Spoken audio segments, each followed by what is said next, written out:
السلام علیکم ورحمۃ اللہ وبرکاتہ۔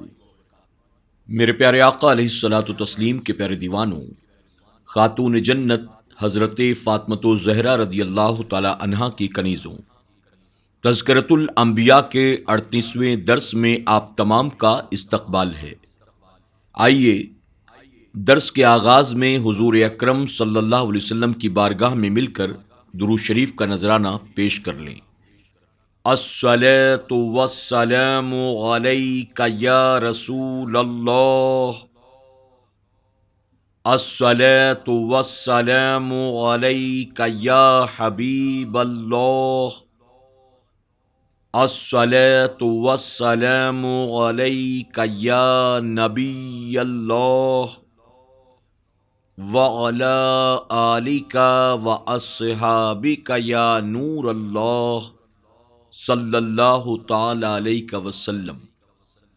میرے پیارے آقا علیہ الصلاۃ والتسلیم کے پیارے دیوانوں، خاتون جنت حضرت فاطمۃ الزہرا رضی اللہ تعالی عنہا کی کنیزوں، تذکرۃ الانبیاء سے ہم درس سماعت کر رہے ہیں اللہ کے نبی سیدنا یعقوب علیہ السلام اور ان کے بیٹے یوسف علیہ السلام کے تعلق سے۔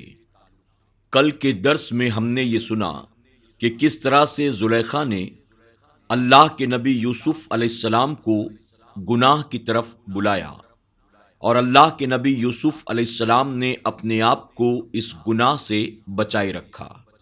پھر زلیخا نے یوسف علیہ السلام پر تہمت لگایا۔ اب آگے عورت کی گواہی۔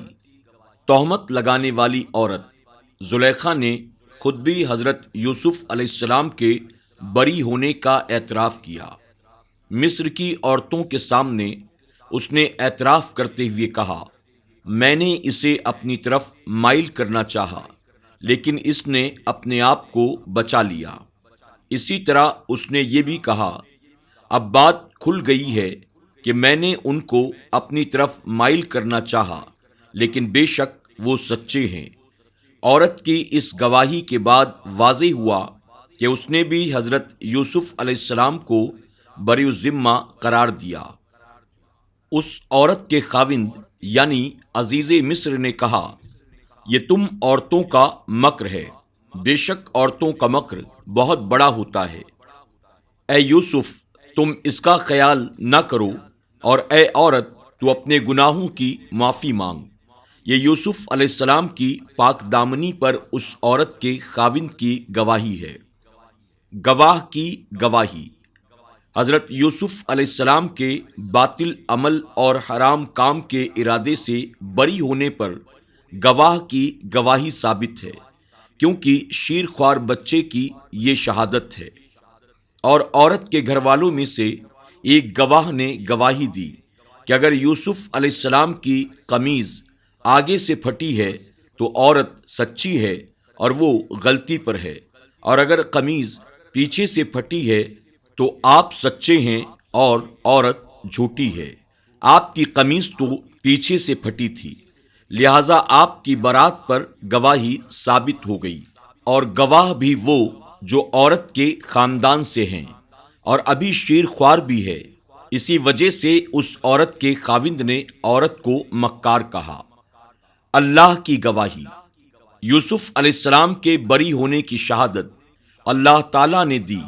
ارشاد فرمایا، ہم اس طرح پھیرتے ہیں ان سے برائی اور بے حیائی کو، بے شک وہ ہمارے مخلص بندوں میں سے ہے۔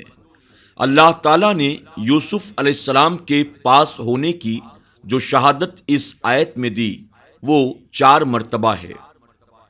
پہلی وجہ ان میں سے یہ ہے کہ اللہ تعالیٰ نے فرمایا، یہاں لام تاکید اور مبالغہ کے لیے آیا ہوا ہے، آپ سے برائی کا دور رہنا یقینی ہو گیا۔ دوسری وجہ یہ ہے کہ اللہ تعالیٰ نے بل فحشہ ذکر کیا ہے، یعنی جب اللہ تعالیٰ نے آپ سے بے حیائی کو دور رکھنا اپنے ذمہ کرم پر لگا لیا تو پھر اب برائی کا ارتکاب یا اس کا خیال بھی ناممکن ہو گیا۔ تیسری وجہ یہ ہے کہ اللہ تعالیٰ نے فرمایا کہ وہ میرے مخلص بندوں میں سے ہیں، اور اللہ تعالیٰ نے اپنے خاص بندوں کی تعریف اس طرح سے فرمائی ہے: اللہ کے بندے وہ ہیں جو زمین پر آرام سے چلتے ہیں، جب ان سے کوئی جاہل بات کرتا ہے تو وہ کہتے ہیں پس سلام۔ اس سے پتہ چلا جس کو رب نے اپنا مخلص بندہ کہا ہے وہ برائیوں کا ارتکاب نہیں کر سکتا۔ چوتھی وجہ یہ ہے کہ اللہ تعالیٰ نے فرمایا مخلصین۔ اس میں دو قراتیں ہیں، اس میں فاعل یا اس میں مفعول۔ اگر اس میں فاعل ہو تو معنی یہ ہوگا کہ آپ طاعات و قربات پر خلوص سے عمل کرنے والے ہیں، اور اگر اس میں مفعول ہو تو مطلب یہ ہوگا کہ آپ کو اللہ تعالیٰ نے اپنی ذات کے لیے خالص بنایا اور اپنے حضور پسندیدہ کیا۔ دونوں وجہ سے آپ کا گناہ کے ارادے سے پاک ہونا واضح ہے۔ ابلیس کا اقرار۔ حضرت یوسف علیہ السلام کی پاک بازی کا اقرار ابلیس نے بھی کیا، اس لیے کہ اللہ تعالیٰ سے جب اس نے مہلت مانگی اس کو قیامت تک کے لیے مہلت دے دی گئی۔ اس نے کہا اے اللہ، مجھے تیری عزت کی قسم، میں سوائے تیرے مخلص بندوں کے تمام کو گمراہ کرتا رہوں گا۔ اس کا یہ اقرار اس بات کو واضح کرتا ہے کہ اللہ کے مخلص بندوں کو راہ راست سے بھٹکانا شیطان کے لیے ممکن نہیں، اور یوسف علیہ السلام کا مخلصین سے ہونا بھی یقینی طور پر ہے۔ اللہ تعالیٰ نے آپ کو مخلص بندوں سے ہونے کی شہادت دی ہے۔ اگر رب کی شہادت پر بھی یقین نہ آئے تو پھر کس پر آئے گا؟ علامہ رازی کی فیصلہ کن بات: جو جاہل یوسف علیہ السلام کو برائی یا برائی کا ارادہ کرنے کی طرف منسوب کرتے ہیں، اگر وہ اللہ کے دین کے تابع ہیں تو وہ اللہ کی شہادت قبول کر لیں جو اللہ تعالیٰ نے آپ علیہ السلام کی پاک دامنی پر دی ہے، اور اگر وہ شیطان یا اس کے لشکر کے تابع دار ہیں تو وہ شیطان کی شہادت قبول کر لیں جو اس نے آپ علیہ السلام کی پاک دامنی پر دی ہے۔ میرے پیارے آقا علیہ الصلاۃ والتسلیم کے پیارے دیوانوں، خاتون جنت حضرت فاطمۃ الزہرا رضی اللہ تعالی عنہا کی کنیزوں، اب اگلے باب کا آغاز ہو رہا ہے۔ یوسف علیہ السلام پر عورت کا الزام، اور دونوں دروازے کی طرف دوڑے اور عورت نے ان کی قمیض پیچھے سے پھاڑ دی، اور دونوں کو عورت کا خاوند دروازے کے پاس ملا۔ بولی کیا ہے اس کی سزا جس نے تیری گھر والی سے بدی چاہی، مگر یہ کہ قید کیا جائے یا دکھ کی مار۔ جب عورت نے آپ کو اندر بند کر لیا تو آپ علیہ السلام نے اپنے آپ کو گناہوں سے بچانے کے لیے دروازے کی طرف بھاگنا شروع کیا تاکہ دروازہ کھول کر باہر نکل جائیں۔ عورت نے پیچھے بھاگنا شروع کیا تاکہ آپ کو پکڑ لے۔ آپ کو پکڑنے میں تو کامیاب نہ ہو سکی، البتہ آپ کی قمیض پیچھے سے اس نے پکڑ لی۔ چونکہ آپ دوڑ رہے تھے، دوڑنے پر قمیض پکڑنے کی وجہ سے پیچھے سے پھٹ گئی۔ اسی دوران عورت کا خاوند دروازے پر پہنچ گیا۔ وہ تہمت کے ڈر سے جلدی سے اپنے عیب کو یوسف علیہ السلام کی طرف منسوب کرنے لگی کہ یہ تمہاری زوجہ سے برائی کا ارادہ رکھتا تھا، اس لیے قید خانے میں بھیج دو یا سخت سزا دو۔ عورت کو یوسف علیہ السلام سے چونکہ شدید محبت تھی، اگرچہ اس نے خود بچنے کے لیے عیب یوسف علیہ السلام کی طرف منسوب کر دیا، لیکن پھر بھی آپ کی رعایت رکھی۔ قید خانہ پہلے ذکر کیا، سخت سزا بعد میں، اس لیے کہ محب اپنے محبوب کو درد پہنچانے کی کوشش نہیں کرتا۔ اس لیے یہ بھی ذکر کیا ہے کہ ان دونوں میں سے جس پر چاہو عمل کرو، بلکہ اس نے ممکن طور پر آپ کو بچانے کی فکر کی کہ قید خانے بھیج دیا جائے۔ ہاں، اگر کوئی چارہ کار نہ ہو سوائے سزا کے تو سزا دو۔ پھر کوئی ایسے الفاظ نہیں ذکر کیے جن سے پتہ چلے کہ اس نے کہا ہو کہ ان کو عمر بھر قید میں رکھو یا لمبا عرصہ قید میں رکھو، بلکہ صرف یہ کہا قید خانے میں بھیج دو، یعنی مطلب یہ تھا 1-2 دنوں کے بعد نکال لینا۔ عورت نے ظاہر طور پر برائی کو آپ کی طرف منسوب نہیں کیا۔ عورت نے یہ تو کہا کہ جو شخص تمہاری زوجہ سے برائی کا ارادہ کرے، یہ نہیں کہا کہ اس نے میری طرف برائی کا ارادہ کیا، اور یہ بھی نہیں کہا کہ اس نے میرے ساتھ دست درازی کی یا برائی کا مرتکب ہوا، اس لیے کہ اس نے جان لیا تھا کہ جو شخص جوانی کی عمر میں طاقت و شہوت کا غلبہ رکھنے کے باوجود پاک دامن ہے، اسے کیسے برا بھلا کہا جائے۔ اس عورت کے دل میں آپ کی پاک دامنی راسخ ہو چکی تھی، وہ آپ کو ظاہری طور پر برائی کا مرتکب قرار دینے میں حیا محسوس کر رہی تھی۔ علامہ راضی فرماتے ہیں کہ اس عورت کو تو حیا محسوس ہوئی کہ آپ کو برائی کا مرتکب کیسے قرار دیا جائے، لیکن ہزاروں سال بعد آنے والوں کو حیا نہیں آتی جو یہ کہتے ہیں کہ آپ نے برائی کا ارادہ کیا یا آپ کے دل میں تھوڑا تھوڑا قصد ہو چلا تھا۔ یوسف علیہ السلام نے ابتدائی طور پر خاموشی اختیار کی، لیکن جب یہ دیکھا کہ برائی کو میری طرف منسوب کیا جا رہا ہے تو پھر آپ نے فرمایا، اس نے خود مجھے اپنی طرف مائل کرنا چاہا۔ یوسف علیہ السلام کی پاک دامنی پر دلالت کرنے والی علامات۔ پہلی، آپ ظاہر طور پر ان کے غلام تھے۔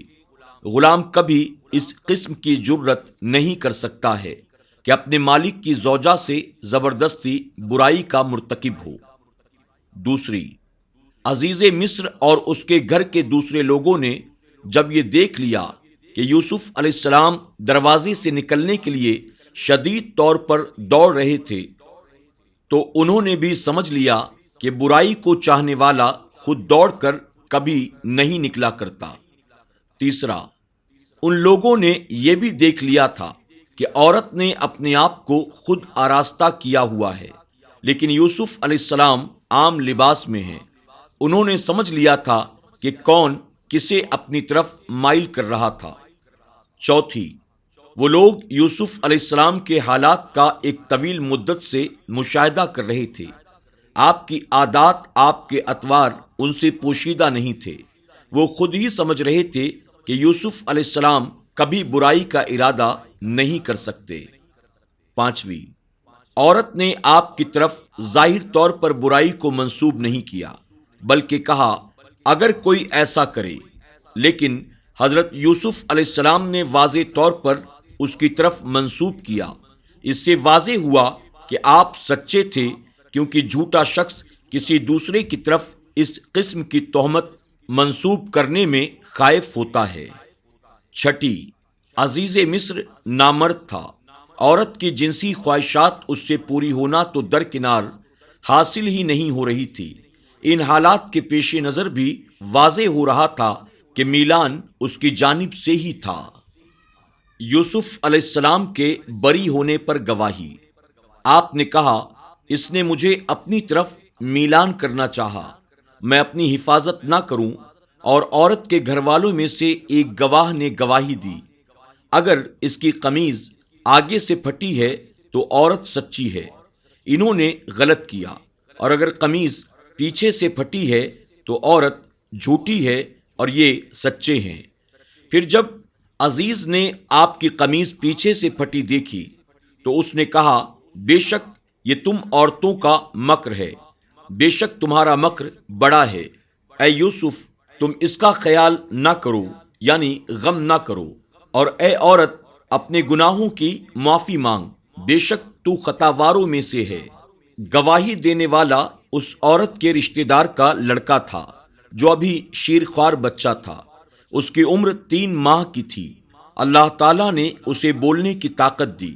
اس سے گواہی دلا کر حضرت یوسف علیہ السلام کو الزام سے بری قرار دیا، اگرچہ اتنی عمر میں بچے کا بولنا ہی آپ کی پاک دامنی کو ثابت کرنے کے لیے کافی تھا، لیکن اللہ نے اس سے ایسا حکیمانہ جواب دلوایا جو بہت بڑی قوی دلیل بھی بن گیا۔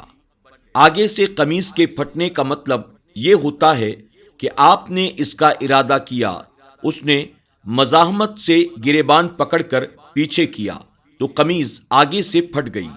اگر ایسی صورت ہوتی تو عورت کا سچا ہونا ثابت ہوتا، لیکن پیچھے سے قمیض پھٹنے سے واضح ہو رہا تھا کہ آپ کو زبردستی کمرے میں بند کیا گیا تھا۔ آپ جان چھڑانے کے لیے بھاگے، آپ کو پیچھے سے پکڑنے کی کوشش کی گئی تو قمیض پیچھے سے پھٹ گئی۔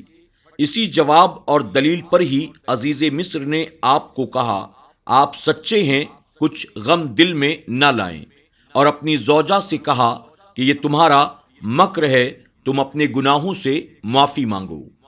میرے پیارے آقا علیہ الصلوۃ والتسلیم کے پیارے دیوانوں، خاتون جنت حضرت فاطمہ زہرا رضی اللہ تعالی عنہا کی کنیزوں، آج کے درس میں بس اتنا ہی۔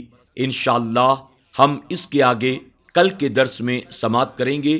تب تک کے لیے ہمیں اجازت دیں، اپنا خیال رکھیں اور اپنی دعاؤں میں ہمیں ضرور یاد رکھیں۔ السلام علیکم ورحمۃ اللہ وبرکاتہ۔